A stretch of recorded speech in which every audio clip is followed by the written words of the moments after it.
जय हिंद साथियों। आज की इस क्लास में हम कोशिका से संबंधित जो हमारा भाग 3 होगा उसको कंप्लीट करेंगे। यदि आप हमारे चैनल पर नए हैं तो चैनल को सब्सक्राइब, वीडियो को लाइक और शेयर कीजिए। और इस क्लास में आपका जो ये चैप्टर है वह पूरी तरीके से कंप्लीट हो जाएगा। और लास्ट में मैं आपको इस क्लास से संबंधित जो महत्वपूर्ण प्रश्न होंगे उनको सॉल्व कराऊंगा। ठीक है, तो चलिए हम क्लास को स्टार्ट करते हैं। तो आज की क्लास का सबसे पहला हेडिंग है जीव द्रव, जिसे आप इंग्लिश में क्या करते हैं, प्रोटोप्लाज्म के नाम से जानते हैं। तो इस कोशिका अंग की खोज का श्रेय जाता है डू जॉर्डिन नाम के वैज्ञानिक को। ठीक है, आगे है, यह एक रंगहीन पदार्थ होता है जो कि कोशिका के जीवन की भौतिक इकाई होती है। हम जीव द्रव को कोशिका के जीवन की भौतिक इकाई कहते हैं, क्योंकि इसके बिना जो कोशिका होती है वह जीवित नहीं रह सकती। और इसमें जो जल होता है वह 80% होता है और 20% अन्य पदार्थ उपस्थित होते हैं। अन्य पदार्थों में मुख्य रूप से कार्बनिक और अकार्बनिक पदार्थ उपस्थित रहते हैं। ठीक है, आगे है, जीव द्रव का निर्माण कोशिका द्रव और केंद्रक के संयोग से होता है। कहने का मतलब है कि जो जीव द्रव है वह कोशिका के अंदर उपस्थित कोशिका द्रव और कोशिका का महत्वपूर्ण कोशिका अंग केंद्रक, इन दोनों को जोड़कर क्या होता है, जीव द्रव बनता है। ठीक है, एक डायग्राम की हेल्प से हम इसको समझते हैं। तो ये आपकी है एक कोशिका, इसका जो अंदर ये यहाँ पर जैसे मान लो ये माइटोकॉन्ड्रिया है, ये मान लो लाइसोसोम है, ये मान लो क्या है, राइबोसोम है। तो ये मान लो अलग अलग ये प्लास्टिड हैं। तो अलग अलग प्रकार के ये कोशिका अंग हैं, जिनमें से एक कोशिका अंग का नाम क्या है, केंद्रक। और जो ये द्रव भरा हुआ है, जो लाल पेन से मैंने इसको मेंशन कर रखा है, ये द्रव क्या कहलाएगा, इसका कोशिका का द्रव। और जो बीच वाला भाग है ये कोशिका का केंद्रक कहलाएगा। तो इस वाले द्रव को कोशिका द्रव और केंद्रक में जो द्रव भरा होता है उसको केंद्रक द्रव कहते हैं। इन दोनों को ही आपस में जोड़ दें तो हमारा क्या बन जाता है, जीव द्रव बन जाता है। आगे है कि जो कोशिका द्रव होता है इसमें समस्त कोशिका अंग उपस्थित होते हैं, जैसे कि मैंने ये लिख रखे हैं। आगे है कि ये बीच वाला केंद्रक, केंद्रक के बीच में भरे हुए भाग को बोलते हैं केंद्रक द्रव, या इसी को अपन न्यूक्लियोप्लाज्म भी कहते हैं। इसी का एक अन्य नाम होता है कैरियोप्लाज्म, किसका, केंद्रक में भरे हुए द्रव का नाम। आगे कि इसमें समस्त अनुवांशिक पदार्थ उपस्थित होते हैं, किसमें, केंद्रक के अंदर उपस्थित केंद्रक द्रव में। ठीक है, आगे है इसमें कि जो प्रोकैरियोटिक कोशिकाएं होती हैं उनमें कोशिका की झिल्ली के अंदर के द्रव को कोशिका द्रव कहते हैं। मान लो ये कोशिका है, ये इसकी क्या है, झिल्ली, और इस झिल्ली के अंदर जो कुछ भी भर रखा है उसको ये लोग क्या बोलते हैं, कोशिका द्रव। किसमें, प्रोकैरियोटिक कोशिकाओं में। लेकिन जब बात आती है इसमें यूकैरियोटिक कोशिकाओं की, तो यूकैरियोटिक कोशिकाओं में तो पहले तो क्या होता है, केंद्रक होता है, क्योंकि प्रोकैरियोटिक कोशिकाओं में केंद्रक होता ही नहीं है। तो प्रोकैरियोटिक कोशिकाओं में कोशिका झिल्ली के अंदर के द्रव को कोशिका द्रव कहते हैं, जबकि यूकैरियोटिक कोशिकाओं में केंद्रक के बाहर और इस झिल्ली के अंदर के द्रव को हम क्या कहते हैं, कोशिका द्रव कहते हैं। तो ये दोनों बातें आपको इन दोनों कोशिकाओं में याद रखना है। अब आगे है इसमें नया कोशिका का अंग जिसका नाम है केंद्रक। केंद्रक को हम इंग्लिश में न्यूक्लियस कहते हैं। सबसे पहले इसके खोजकर्ता की बात करें तो रॉबर्ट ब्राउन नाम के वैज्ञानिक ने केंद्रक की खोज की थी। इसकी संरचना या आकृति गोलाकार होती है। आगे है, केंद्रक कोशिका द्रव के बीचों बीच उपस्थित रहता है।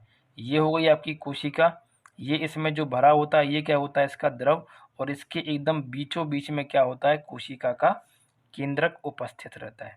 आगे है, प्रत्येक जीवित कोशिका में कम से कम एक केंद्रक पाया जाता है। यदि कोशिका मर गई है तो उसमें फिर केंद्रक उपस्थित नहीं होता है। आगे है कि केंद्रक के मुख्य कार्य क्या होते हैं। तो सबसे पहला और इम्पोर्टेंट काम होता है कि यह कोशिका के सभी कोशिका अंगों को नियंत्रित करता है। ये बात हमें किसने बताई थी, हैमरलिंग नाम के वैज्ञानिक ने। हैमरलिंग नाम के वैज्ञानिक ने हमें बताया कि कोशिका के जो कोशिका अंग होते हैं उन पर कंट्रोल किसका रहता है, केंद्रक का। तो ये बात इन व्यक्ति के द्वारा बताई गई थी, तो आपको इसमें याद रखना है। आगे है इसका दूसरा काम, यह सभी आनुवांशिक पदार्थों का भंडार गृह होता है। मतलब इसी के अंदर क्रोमोसोम होता है और इसी में क्या होते हैं, हमारे डीएनए होते हैं। ठीक है, आगे है इसे कोशिका का मस्तिष्क या ब्रेन कहा जाता है। ठीक है, तो ये इसके 3 मुख्य कार्य होते हैं जो कि आपको इसमें याद रखना है। आगे है इसमें कि जो केंद्रक होता है वह कोशिका की रक्षा करता है और साथ ही साथ कोशिका के विभाजन में भाग लेता है। आगे है कि केंद्रक कोशिका के अंदर होने वाली सभी उपापचयन अभिक्रियाएं, जिन्हें आप इंग्लिश में मेटाबॉलिज्म कहते हैं, और सभी प्रकार की रासायनिक अभिक्रियाओं को नियंत्रित करता है। तो एक तो ये टर्म आपको इसमें याद रखना है कि सभी प्रकार की उपापचयन अभिक्रियाएं और दूसरी रासायनिक अभिक्रियाएं, इन दोनों को कंट्रोल कौन करता है, हमारा केंद्रक काम करता है। ठीक है, आगे है इसमें केंद्रक की संरचना बहुत ज़्यादा इम्पोर्टेंट है, क्योंकि इस यहाँ से बहुत ज़्यादा क्वेश्चन आपके एग्जाम में पूछे जाते हैं। जब भी हम केंद्रक की संरचना की बात करते हैं तो इसका सबसे पहला जो मुख्य भाग होता है वह क्या होता है, केंद्रिका। और इस केंद्रिका की खोज का श्रेय जाता है फोंटाना नाम के वैज्ञानिक को, और इसी केंद्रिका को इंग्लिश में कहा जाता है न्यूक्लियोस, और ये नाम दिया था बोमन नाम के वैज्ञानिक ने। तो केंद्रक के अंदर का मुख्य भाग केंद्रिका कहलाता है, और केंद्रिका की खोज फोंटाना ने की थी, और फोंटाना के बाद में बोमन नाम के वैज्ञानिक आए जिन्होंने केंद्रिका को न्यूक्लियोलस कहा था। ठीक है, तो ये इतनी बात आपको इसमें याद रखनी है। आगे जब हम इसकी संरचना को गहनता से अध्ययन करते हैं तो सबसे पहले ये पूरा का पूरा क्या है, आपका एक केंद्रक है। तो केंद्रक के बीचों बीच में ये जो लाल रंग का आप देख रहे हैं इसी का नाम है केंद्रिका। ठीक है, और केंद्रिका में मुख्य रूप से किस चीज का संश्लेषण होता है, यदि आपसे प्रश्न पूछा जाए एग्जाम में कि केंद्रिका में किस चीज का, तो आंसर हो जाएगा आरएनए। उसके बाद क्या होता है, इस केंद्रिका के चारों ओर विशेष प्रकार का द्रव भरा होता है जिसे अपन क्या बोलते हैं, केंद्रक द्रव कहते हैं। और इसी केंद्रक द्रव में ये काले रंग से जो मैंने यहाँ पे बनाई है इनको कहते हैं क्रोमेटिन धागे। ठीक है, तो सबसे पहले आपका केंद्रक, केंद्रक में के अंदर होती है केंद्रिका, केंद्रिका में होता है आरएनए का संश्लेषण, और केंद्रिका के बाहर में विशेष प्रकार का द्रव होता है जिसे केंद्रक द्रव कहते हैं, और इसी द्रव में छोटे छोटे धागे होते हैं जिन्हें बोलते हैं क्रोमेटिन धागे। और इन्हीं धागों में क्या होता है, या फिर ये जो धागे होते हैं ये डीएनए के या फिर प्रोटीन से मिलकर बने होते हैं। तो ये बात आपको इसमें याद रखना है। आगे है ये जो पूरा का पूरा केंद्रक है, ये जो झिल्ली इसकी बनी हुई है ये ऊपर बाहर वाली, ये कैसी होती है, कोशिका की झिल्ली दोहरी होती है, डबल होती है। ठीक है, डबल मेम्ब्रेन, और ये बनी होती है लाइपोप्रोटीन की, लिपिड और प्रोटीन से मिलके। ठीक है, आगे है इसमें कि जो डीएनए होता है ये वाला, क्योंकि जो ये क्रोमेटिन धागे होते हैं ये काय से मिलके बने होते हैं, डीएनए के और प्रोटीन से मिलके बने होते हैं। तो डीएनए किसी भी कोशिका के अंदर उनके आनुवांशिक जो लक्षण होते हैं उनको एक पीढ़ी से दूसरी पीढ़ी में क्या करता है, ट्रांसफर करता है। ठीक है, इसी में आगे है कि कोशिका के विभाजन के समय जो ये क्रोमेटिन जालिका के धागे होते हैं जो ऊपर मैंने अभी आपको बताए थे, वह अलग होकर छोटी छोटी संरचना बना लेते हैं, और इसी संरचना का नाम क्या होता है, गुणसूत्र। अब यहाँ से प्रश्न बनता है कि गुणसूत्र कहाँ पर उपस्थित होते हैं। तो सबसे पहले आपकी होगी कोशिका, कोशिका के बीचों बीच में होगा केंद्रक, केंद्रक के अंदर क्या होती है, केंद्रिका, और केंद्रिका के बाहर का द्रव होता है कोश केंद्रक द्रव, और उस द्रव में धागे नुमा संरचना होती है, उसी का नाम क्या होता है, गुणसूत्र। ठीक है, आगे है कि केंद्रक प्रोटीन के संश्लेषण के लिए आरएनए उत्पन्न करता है। तो ये बात भी आपको इसमें याद रखना है, क्योंकि केंद्रिका में ही क्या होता है, आरएनए का संश्लेषण होता है। तो केंद्रिका में होता है आरएनए और क्रोमेटिन धागों में क्या होता है, डीएनए होता है। ठीक है, अब इसमें अगला जो कोशिका का अंग है वह क्या है, गुणसूत्र, जो कि केंद्रक के अंदर पाया जाता है। तो सबसे पहले जानते हैं कि कोशिका के केंद्रक में गुणसूत्र की खोज किसने की थी। तो कार्ल विल्हेम नाम के वैज्ञानिक ने सबसे पहले कोशिका के केंद्रक में गुणसूत्र की खोज की थी। ठीक है, यदि हम इसकी संरचना या आकृति की बात करें तो इसका आकार होता है बेलनाकार। आगे सबसे पहले होती है कोशिका, फिर उसका एक महत्वपूर्ण कोशिकांग जिसका नाम होता है केंद्रक। केंद्रक के अंदर जालिका नुमा संरचना पाई जाती है जिसे अपन क्रोमेटिन जालिका या धागे कहते हैं, और इन धागों को ही हम क्या कहते हैं, गुणसूत्र कहते हैं। गुणसूत्र के अंदर क्या पाए जाते हैं, डीएनए पाए जाते हैं, क्योंकि ये डीएनए से मिलके बने होते हैं, और इन्हीं को अपन क्या कहते हैं आगे चल के, जीन। एक डीएनए को यदि आप जूम करके देखेंगे तो जो निकल कर आएगा वो क्या कहलाता है, हमारा जीन कहलाता है। ठीक है, आगे है इसमें कि क्रोमोसोम का क्रियात्मक भाग जीन कहलाता है, जो कि कोशिका की आनुवांशिक इकाई होता है। तो किसी भी कोशिका में उसके आनुवांशिक इकाई को हम क्या कहते हैं, जीन कहते हैं, जो कि उसके गुणसूत्र का सबसे छोटा भाग होता है। ठीक है, आगे हम बात करते हैं गुणसूत्रों की संख्या के बारे में। तो मनुष्यों में गुणसूत्रों की संख्या 46 होती है, जिसमें से कुछ गुणसूत्र महिला और पुरुष में एक जैसे होते हैं, तो उन गुणसूत्रों को बोलते हैं अपन ऑटोसोम। और ऐसे गुणसूत्र जो महिला और पुरुष को अलग अलग बनाते हैं उनको कहते हैं एलोसोम। ठीक है, तो ऑटोसोम गुणसूत्रों की संख्या होती है 44, क्योंकि यह मेल और फीमेल में इनकी संख्या एक जैसी होती है। ऐसे गुणसूत्र जो महिला और पुरुष में असमान होते हैं, मेल में होते हैं XY और फीमेल में होते हैं XX। ठीक है, और ये जो गुणसूत्र होती हैं 46, यह एक युग्म और पेयर के रूप में पाए जाते हैं, क्योंकि हमारा जो पूरा शरीर है इसमें हर चीज़ दो दो के हिसाब से है, मतलब पेयर में आँखें दो हैं, हाथ दो हैं, पैर दो हैं, कान दो हैं। ठीक है, तो इसी प्रकार से शरीर के विभिन्न अंग भी दो दो के हिसाब से दिए, इसलिए इन्हें हम पेयर के रूप में पढ़ते हैं। ठीक है, तो मनुष्यों में जो गुणसूत्रों के युग में 23-23 के जोड़ों में पाए जाते हैं, जिसमें से 22-22 जोड़े किसके होते हैं, ऑटोसोम के होते हैं, और एक एक जोड़ा किसका होता है, हमारा एलोसोम का होता है। ठीक है, आगे है इसमें कि आलू में गुणसूत्रों की संख्या 48 होती है, प्याज में गुणसूत्रों की संख्या 16 होती है, टमाटर में गुणसूत्रों की संख्या 24 होती है, और आगे यदि आप इसमें पढ़ेंगे मक्का, तो मक्का में गुणसूत्रों की संख्या 20 होती है। तो ये नाम भी आपको इसमें याद रखना है। आगे है इसमें गुणसूत्र की संरचना। तो गुणसूत्र की संरचना में मुख्य रूप से 3 भाग होते हैं। पहला भाग होता है पेलिकल, दूसरा भाग होता है मैट्रिक्स, और तीसरा भाग होता है क्रोमेटिड्स। क्रोमेटिड्स को ही हम अर्ध गुणसूत्र कहते हैं। ठीक है, तो गुणसूत्र का मुख्य रूप से कितने भाग निकल के आते हैं, 3, जो कि इस प्रकार से हैं। ठीक है, और इन तीनों भागों को हम एक एक करके नीचे पढ़ते हैं। तो सबसे पहले लिखा हुआ है पेलिकल। तो पेलिकल क्या होता है, गुणसूत्र की सबसे बाहर की परत, ये वाली क्या कहलाती है, पेलिकल। और पेलिकल के अंदर की संरचना क्या कहलाती है, मैट्रिक्स कहलाती है। और जब बात करते हैं अपन क्रोमोटिड्स की, तो इसी को क्या कहते हैं अपन, अर्ध गुण सूत्र कहते हैं। तो यहाँ से लेके यहाँ तक की लंबी पूरी जो मैट्रिक्स है, ये गोल गोल कुंडलित कर रखी है, जो कि एक दूसरे के समांतर है। तो संपूर्ण मैट्रिक्स की लंबाई क्या कहलाती है, अर्ध गुणसूत्र कहलाती है। ठीक है, और ये जो अर्ध गुणसूत्र होता है यह डीएनए और हिस्टोन नाम के प्रोटीन से मिलके बना होता है। ठीक है, बीच वाला हिस्सा जो होता है इसकी संरचना का, इसको कहते हैं अपन सेंट्रोमियर।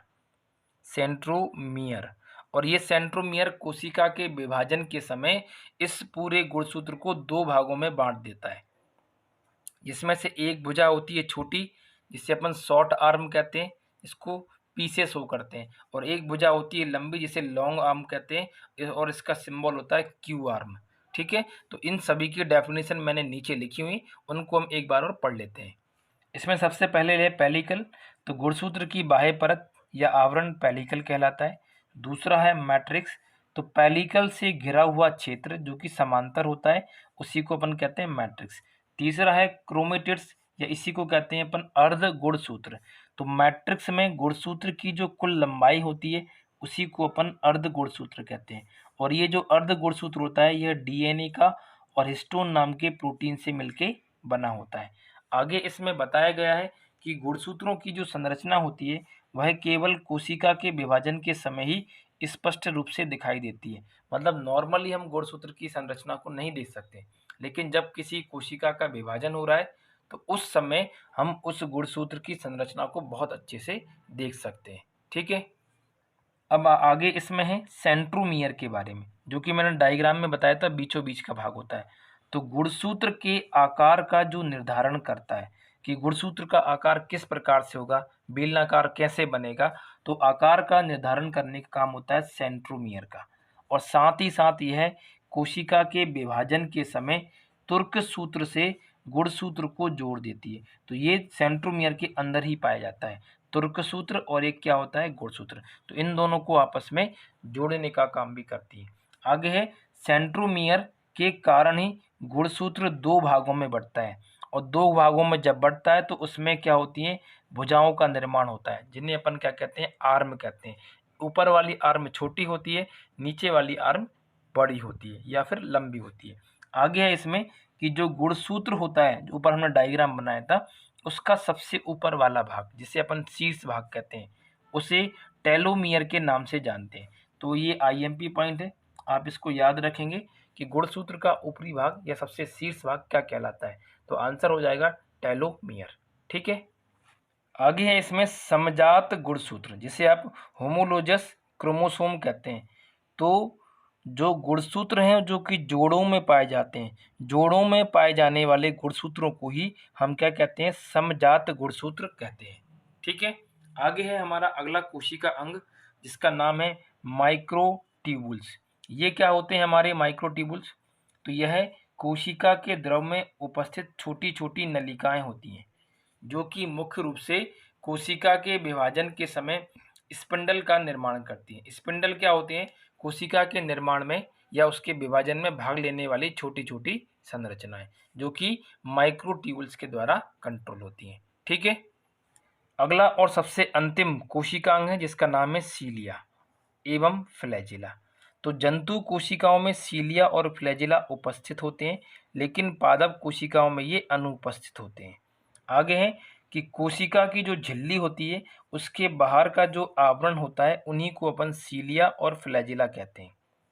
सीलिया सामान्यतः कोशिका की झिल्ली पर पाए जाने वाले छोटे आकार के रोम होते हैं। ठीक है, ये कोशिका की झिल्ली है, इस पर ये छोटे आकार के रोम है, तो क्या कहलाएंगे, सीलिया।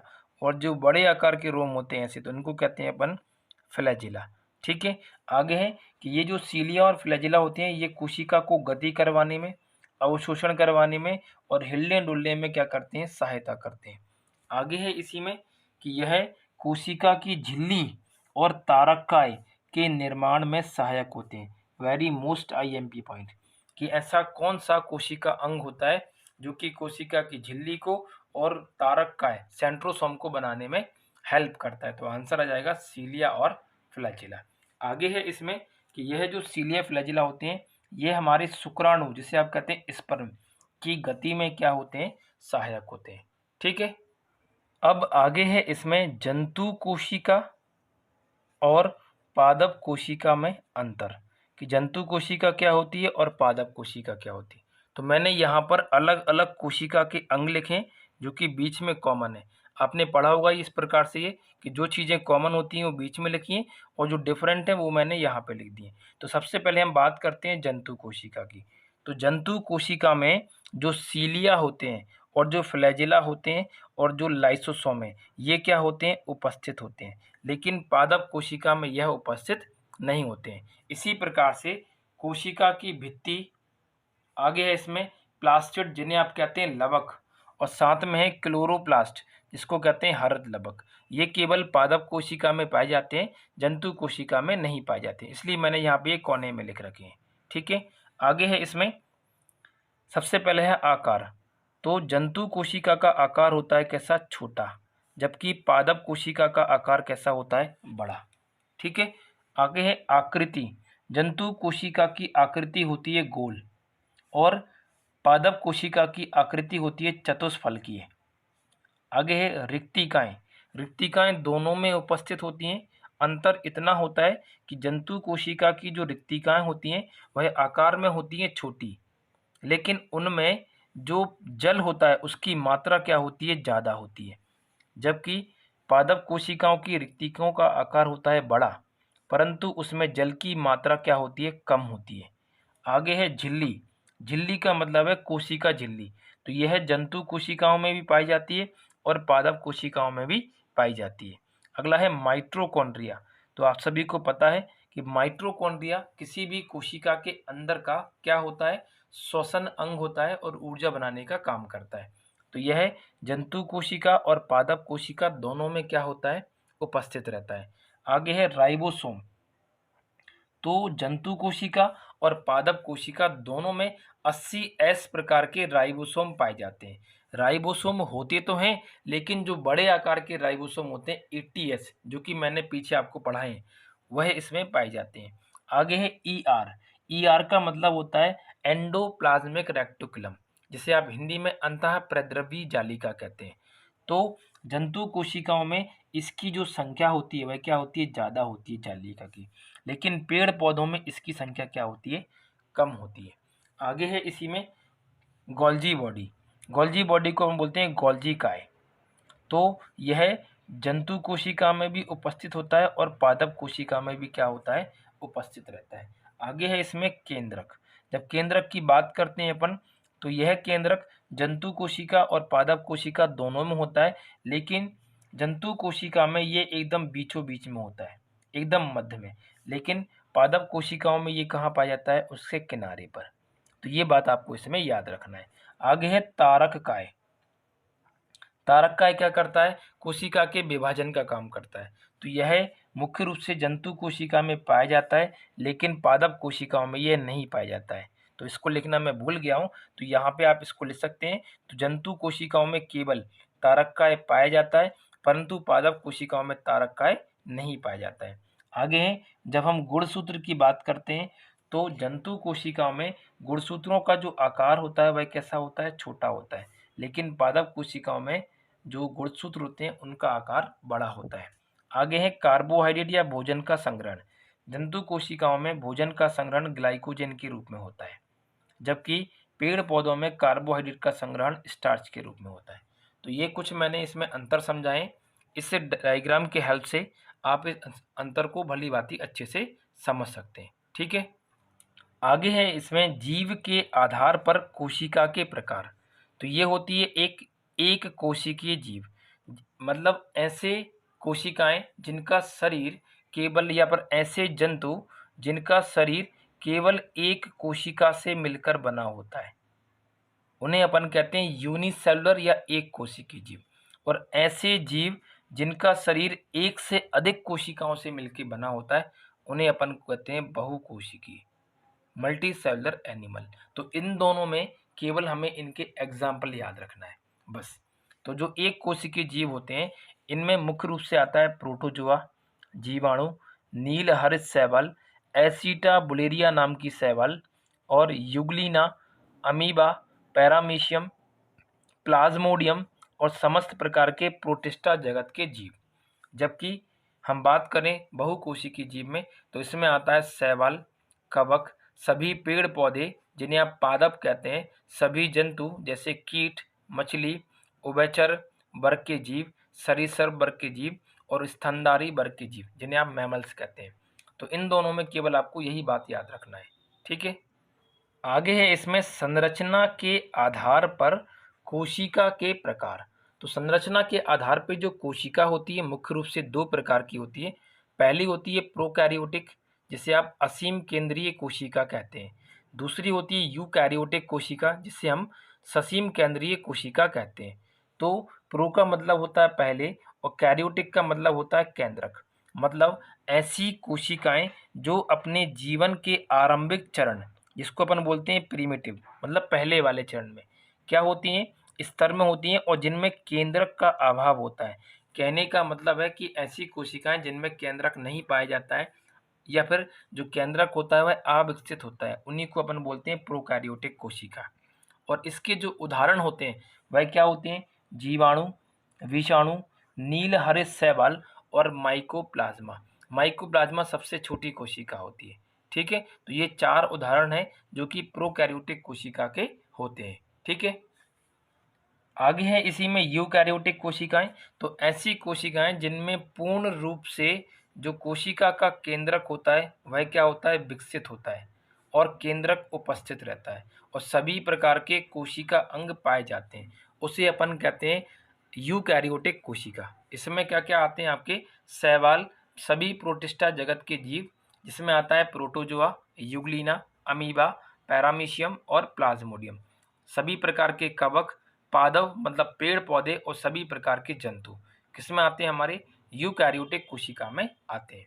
आगे इसमें एक नोट लिखा है कि नील हरित शैवाल जो होती है वह जीवाणु और शैवाल के बीच की कड़ी होती है। उसी प्रकार से जो युग्लिना होता है वह पेड़ पौधे और जंतुओं के बीच की क्या होते हैं, कड़ी होते हैं। तो दोनों बातें आपको इसमें याद रखना है।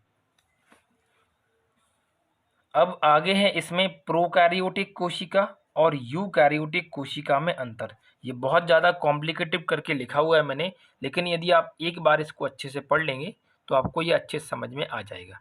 ठीक है, चलिए सबसे पहले बात करते हैं अपन किसकी, केंद्रक की।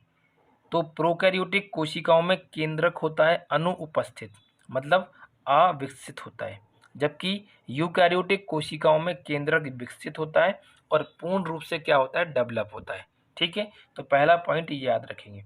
दूसरा है कोशिका की झिल्ली।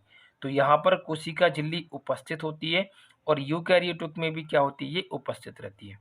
दोहरी झिल्ली की बात करते हैं तो प्रोकैरियोटिक कोशिकाओं में दोहरी झिल्ली अनुपस्थित होती है, लेकिन यूकैरियोटिक कोशिकाओं में ये क्या होती है, उपस्थित रहती है। आगे है कोशिका का विभाजन। तो प्रोकैरियोटिक कोशिकाओं में कोशिका का विभाजन विखंडन विधि से होता है और मुकुलन विधि से होता है।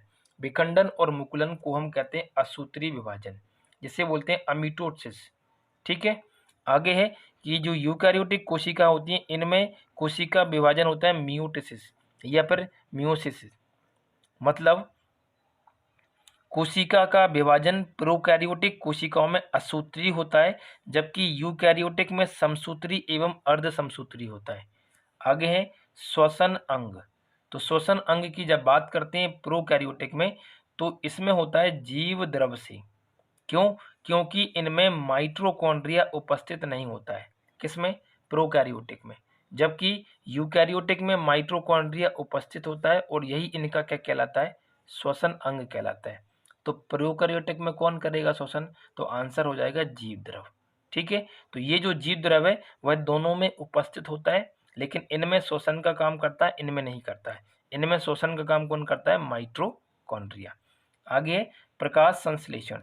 तो यह प्रकाश संश्लेषण की क्रिया करते हैं, जबकि यह करते हैं लेकिन कौन से वाले करते हैं? पेड़ पौधे, क्योंकि ऊपर लिखा है यूकैरियोटिक। यूकैरियोटिक में पेड़ पौधे भी आते हैं और जंतु भी आते हैं। तो प्रकाश संश्लेषण की क्रिया केवल पेड़ पौधे करते हैं। हरित लवक की बात करते हैं तो यहाँ पर हरित लवक क्या होता है? उपस्थित होता है। यह अनुपस्थित लेकर सही करेंगे इसको, क्या होता है? उपस्थित। और यहाँ पर भी क्या होता है? उपस्थित, केवल पादप कोशिकाओं में। कोशिका भित्ति की बात करते हैं तो दोनों साइड कोशिका भित्ति होती है। यहाँ पर कोशिका भित्ति पतली होती है जो कि पेप्टिनोग्लाइकेन या फिर प्रोटीन की या फिर कार्बोहाइड्रेट की बनी होती है, जबकि यूकैरियोटिक कोशिकाओं की कोशिका भित्ति मोटी होती है और जो कि केवल पेड़ पौधों में पाई जाती है, हम में नहीं पाई जाती है। रिक्तिका की बात करते हैं तो रिक्तिका यहाँ पर अनुपस्थित होती है, लेकिन यहाँ पर क्या होती है? उपस्थित होती है। आगे है लैंगिक जनन। तो इनमें लैंगिक जनन नहीं होता है, परंतु इनमें लैंगिक जनन होता है। आगे है राइबोसोम। तो राइबोसोम 70S प्रकार के राइबोसोम जो होते हैं छोटे आकार के, वो प्रोकैरियोटिक कोशिका में पाए जाते हैं, लेकिन हम में 80S प्रकार के राइबोसोम पाए जाते हैं जो कि पादप में भी होते हैं और जंतु में भी होते हैं। आगे है जीव द्रव। तो जीव द्रव दोनों में क्या होता है? उपस्थित होता है। ठीक है, आगे है इसमें सीलिया एवं फ्लैजिला। तो यहाँ पर भी ये उपस्थित होते हैं और यहाँ पर भी क्या होते हैं? उपस्थित। गुणसूत्र की बात करें तो प्रोकैरियोटिक कोशिकाओं में एक गुणसूत्र होता है, जबकि यूकैरियोटिक कोशिकाओं में एक से अधिक गुणसूत्र पाए जाते हैं। प्रोकैरियोटिक कोशिका का आकार छोटा होता है, जबकि यूकैरियोटिक कोशिका का आकार क्या होता है? बड़ा होता है। डीएनए की बात करें तो प्रोकैरियोटिक कोशिकाओं में डीएनए उपस्थित होते हैं, लेकिन सिंगल स्ट्रैंड वाले होते हैं, मतलब इस टाइप के सिंगल सिंगल वाले। लेकिन प्रोकैरियोटिक कोशिकाओं में उपस्थित होता है, लेकिन सिंगल भी होता है और डबल भी होता है। डबल मतलब इस प्रकार के, ऐसे, इसको बोलते हैं डबल हेलिकल वाला डीएनए, इसको बोलते हैं सिंगल हेलिकल वाला डीएनए। तो सिंगल वाला होता है प्रोकैरियोटिक में, और सिंगल और डबल दोनों किस्म होते हैं यूकैरियोटिक में।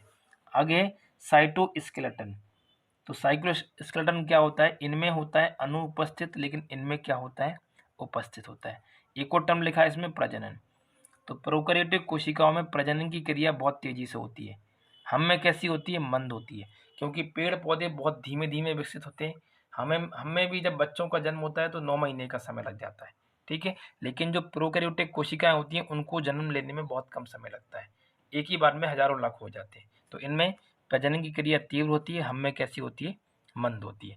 आगे एक और बिंदु लिखा है कि जो ये माइटोकॉन्ड्रिया है, गोल्जी बॉडी है, तारक काय है और लाइसोसोम, ये केवल यूकैरियोटिक कोशिकाओं में पाए जाते हैं। ये वाले जो कोशिका अंग हैं जो कि यहाँ पे साइड करके लिखे हैं मैंने, माइटोकॉन्ड्रिया, गोल्जी बॉडी, तारक काय और लाइसोसोम, ये इस तरफ प्रोकैरियोटिक कोशिकाओं में नहीं पाए जाते हैं, ठीक है। अब आगे है इसमें कोशिका से संबंधित महत्वपूर्ण बिंदु। तो इसमें सबसे पहला बिंदु है कि जंतु कोशिका का सबसे बड़ा कोशिका अंग, तो आंसर हो जाएगा केंद्रक। और यदि प्रश्न पूछे कि पादप कोशिका का सबसे बड़ा कोशिका अंग, तो आंसर हो जाएगा लवक, ठीक है। दोनों में अलग अलग है। आगे है जंतु और पादप दोनों प्रकार की कोशिकाओं का सबसे छोटा कोशिका अंग, तो आंसर हो जाएगा राइबोसोम। अगला बिंदु है कि सभी प्रकार की कोशिकाएं अपनी पुरानी कोशिकाओं से मिलकर बनी होती हैं। यह कथन किस वैज्ञानिक के द्वारा कहा गया था? तो आप आंसर याद रखेंगे, रुडोल्फ विर्चोव नाम के वैज्ञानिक ने हमें ये बताया था कि जितनी भी नई कोशिकाएं बनेंगी वह अपनी पुरानी कोशिकाओं से टूटकर ही या विभाजित होकर बनती हैं, ठीक है। अगला बिंदु है कि मानव के शरीर की सबसे लंबी कोशिका कौन सी होती है? तो आंसर हो जाएगा तंत्रिका कोशिका, जिसकी लंबाई लगभग 90 सेंटीमीटर से 1 मीटर के बराबर होती है। आगे है कि ऐसे कोशिका अंग जिनकी जो झिल्ली होती है वह कैसी होती है? दोहरी होती है। वेरी मोस्ट आईएमपी पॉइंट है, क्योंकि इससे प्रश्न पूछा जाता है एग्जाम में, ठीक है। तो ऐसे कोशिका अंग जिनकी झिल्ली दोहरी होती है वह कौन कौन से हैं? तो एक है केंद्रक, दूसरा है माइटोकॉन्ड्रिया, तीसरा है लवक, चौथा होगा इसमें अंतः प्रद्रवी जालिका, और पांचवा हो जाएगा इसमें गोल्जी बॉडी, ठीक है। तो ये नाम आपको इसमें याद रखना है। आगे है इसमें कि ऐसे कोशिकांग जिनकी झिल्ली एकल होती है, मतलब सिंगल होती है, दोहरी नहीं होती है, तो वो कौन कौन से होते हैं? राइबोसोम, तारक काय जिसे आप सेंट्रोसोम कहते हैं, रिक्तिका और लाइसोसोम, ठीक है। तो ये चार इसमें कोशिका अंग हैं जो कैसे होते हैं? एकल झिल्ली के होते हैं, ठीक है। आगे है इसमें कि कोशिका के अंदर जो जीव द्रव है इसकी खोज सबसे पहले किसने की थी? कॉर्टी नाम के वैज्ञानिक ने। थोड़ा ध्यान से समझना इस बिंदु को, क्योंकि बहुत ज़्यादा कॉम्प्लिकेशन है। कोशिका के अंदर जो जीव द्रव होता है उसे सबसे पहले कॉर्टी नामक वैज्ञानिक ने देखा था, लेकिन इस जीव द्रव की खोज का श्रेय किसको जाता है? डू जॉर्डिन नाम के वैज्ञानिक को। देखा इनने, लेकिन इनने देख के छोड़ दिया, उसको आगे डेवलप या उसको विकसित नहीं किया, ठीक है। लेकिन उसके बारे में और ज़्यादा जानकारी किसने प्राप्त की? डू जॉर्डिन ने। इसलिए इन्हें ही जीव द्रव की खोज का श्रेय जाता है, और इन्होंने इस जीव द्रव को पहली बार जब देखा उसमें तो नाम दिया सारकोड, ठीक है। लेकिन बाद में आगे चल के, यहाँ पे लिखा है परंतु बाद में आगे चल के इसके नामकरण का श्रेय किसी दूसरे व्यक्ति को जाता है। मतलब ये जो नाम इसका पड़ा हुआ है जीव द्रव, ये दिया था पुरकिंजे नाम के वैज्ञानिक ने। तो जीव द्रव को सबसे पहले देखा किसने? कॉर्टी नाम के वैज्ञानिक ने। खोज का श्रेय किसको जाता है? डू जॉर्डिन ने। डू जॉर्डिन ने इसका नाम क्या रखा? सारकोड। और बाद में पुरकिंजे ने इसका नाम क्या रख दिया? जीव द्रव। तो इतने बिंदु आपको इसमें याद रखना है। आगे है कि जीव द्रव कोशिका के जीवन की भौतिक आधारशिला या इकाई होती है। ये कथन हैक्सले नाम के वैज्ञानिक ने कहा था। वेरी मोस्ट आईएमपी पॉइंट है, तो ये बात भी आप इसमें याद रखेंगे, ठीक है। अब हम आज की क्लास से संबंधित कुछ महत्वपूर्ण प्रश्नों को हल करते हैं। आज की क्लास का सबसे पहला प्रश्न है कि प्रोकैरियोटिक कोशिका की विशेषता है भली प्रकार के संचरित केंद्रक, केंद्रीय झिल्ली की अनुपस्थिति, केंद्रिका की उपस्थिति, यूकैरियोटिक कोशिका की तुलना में अपेक्षाकृत जवान उम्र। तो इसका सही उत्तर हो जाएगा केंद्रीय झिल्ली जो होती है उसकी क्या होती है, इसमें अनुपस्थिति होती है प्रोकैरियोटिक कोशिका में। ठीक है। अगला प्रश्न है कि नीचे दिए गए पदों के विभिन्न संयोजन में से जंतु कोशिका के संदर्भ में कौन सा पद सही है। तो केंद्रक प्लास्टिड, तो प्लास्टिड जंतु कोशिका में नहीं पाए जाते, तो ये वाला क्या हो गया गलत। केंद्रक होता है, क्रोमोसोम होता है, राइबोसोम कोशिका भित्ति। जंतु कोशिका में कोशिका भित्ति नहीं होती है, ये भी गलत है। कोशिका होती है, झिल्ली होती है, क्रोमोसोम, राइबोसोम, माइटोकॉन्ड्रिया। तो ये वाला आंसर इसका क्या हो जाएगा सही, क्योंकि नीचे वाले में लिखा है हरित लवक, तो जंतु कोशिका में हरित लवक नहीं होते। तो ऑप्शन नंबर सी इस क्वेश्चन का सही आंसर होगा। अगला प्रश्न है कि नीचे दिए गए युगलों में से कौन सा युगल लक्षणों की आनुवांशिकता से संबंधित है। क्रोमोसोम तथा जीन, यही होता है, माइटोकॉन्ड्रिया होगा नहीं, भित्ति होगा नहीं, यही वाला होता है। ठीक है, तो आनुवांशिकता से संबंधित क्रोमोसोम और जीन होता है। ठीक है, तो ऑप्शन नंबर ए इस क्वेश्चन का सही आंसर होगा। अगला प्रश्न है कि नीचे दिए गए कथनों का अध्ययन करें। पहला दे रखा है हमको कि प्रोकैरियोटिक में केंद्रक नहीं होता है, तो ये बात सही है। दूसरा है एक कोशिका जीव में एकल कोशिका सभी कार्य करती है, ये बात भी सही है। दूसरा है क्योंकि उसमें एक ही कोशिका होती है तो वही अपना पूरा काम करेगी। तीसरा है कि नीले हरित शैवाल प्रोकैरियोटिक कोशिका के उदाहरण, तो ये बात भी सही होती है। यूकैरियोटिक में केंद्रक झिल्ली सहित सुसंगठित केंद्रक नहीं होता है, ये तो बात गलत है। तो ऊपर के 3 कथन सही है। तो देखो ये चीज़ कहाँ मिल रही है, पहला, दूसरा, तो ऑप्शन नंबर सी इस क्वेश्चन का सही आंसर होगा। ठीक है। अगला प्रश्न है कि कौन सी रचना जंतु कोशिका को वनस्पति कोशिका मतलब पादप कोशिका से विभेदित करती है। तो जंतु कोशिका और पादप कोशिका में राइबोसोम भी होते हैं, माइटोकॉन्ड्रिया भी होता है, सेंट्रोमियर भी होते हैं, लेकिन सेंट्रिओल नहीं होते हैं। किसमें नहीं होते हैं, वनस्पति में। तो ऑप्शन नंबर डी इस क्वेश्चन का सही आंसर होगा। अगला प्रश्न है कि कोशिका में राइबोसोम की अनुपस्थिति में कौन सा कार्य संपादित नहीं होगा। तो जब राइबोसोम नहीं होता है तो उसके अंदर जो प्रोटीन होता है उसका संश्लेषण होना बंद हो जाएगा। तो ऑप्शन नंबर सी इसका सही आंसर होगा। अगला प्रश्न है कि निम्नलिखित में से कौन सा बड़ा कोशिका अंग होता है। गुणसूत्र, माइटोकॉन्ड्रिया, प्लास्टिड या फिर गोल्जी बॉडी। तो जो प्लास्टिड होता है जिसे अपन लवक कहते हैं, यह कोशिका का सबसे बड़ा कोशिका अंग होता है। तो ऑप्शन नंबर सी इसका सही आंसर होगा। अगला प्रश्न है इसमें कि डीएनए के द्वि हेलिक्स प्रारूप को पहली बार किसने प्रस्तावित किया था। तो आपको पता होना चाहिए कि डीएनए की खोज का श्रेय वाटसन और क्रिक्स को जाता है। तो ऑप्शन नंबर ए इस क्वेश्चन का सही आंसर होगा। अगला प्रश्न है कि न्यूक्लियस की खोज सर्वप्रथम किसने की थी। तो रॉबर्ट ब्राउन नाम के वैज्ञानिक ने सबसे पहले न्यूक्लियस की खोज की थी। ठीक है, तो ऑप्शन नंबर डी इस क्वेश्चन का सही आंसर होगा। अगला प्रश्न है कि कोशिका की क्रियात्मक गतिविधियों का नियंत्रण होती है। तो ये कौन करता है, केंद्रक करता है। जितनी भी उसकी गतिविधियां होती हैं उनको नियंत्रित करने का काम कौन करता है, केंद्रक। किसकी, कोशिका की। और यदि केंद्रक का पूछेगा तो आंसर होगा केंद्रिका। ठीक है, तो अभी इसका आंसर होगा ऑप्शन नंबर डी। अगला प्रश्न है कि गुणसूत्र शब्द का प्रयोग सबसे पहले किसने किया था। तो इस प्रश्न का सही उत्तर होगा बाल्डलेयर नाम के वैज्ञानिक ने। तो ऑप्शन नंबर बी इस क्वेश्चन का सही आंसर होगा। अगला प्रश्न है कि वास्तविक केंद्रक किसमें अनुपस्थित होता है। तो केंद्रक जिनमें अनुपस्थित होता है उनको बोलते हैं अपन प्रोकैरियोटिक कोशिकाएं। ठीक है, और वो कौन होती है, हमारी जीवाणु, क्योंकि इन सब में तो उपस्थित होते हैं। तो ऑप्शन नंबर ए इस क्वेश्चन का सही आंसर होगा। ठीक है। अगला क्वेश्चन है कि कोशिका का जीवित अंश जीव द्रव कहलाता है। सही बात है, यह किससे मिलकर बना होता है। तो जीव द्रव मुख्य रूप से कोशिका द्रव और केंद्रक द्रव से मिलकर बना होता है। तो ऑप्शन नंबर बी इस क्वेश्चन का सही आंसर होगा। ठीक है। अगला क्वेश्चन है कि कोशिकीय व आणविक जीव विज्ञान केंद्र कहाँ पर है।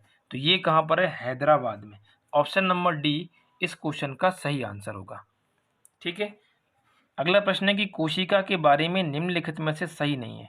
तो कोशिकाओं के आकार और अमाप विशिष्ट कार्य से संबंधित, तो यही वाला गलत हो गया। कुछ कोशिकाओं के बदलते आकार होते हैं, ये बात सही है।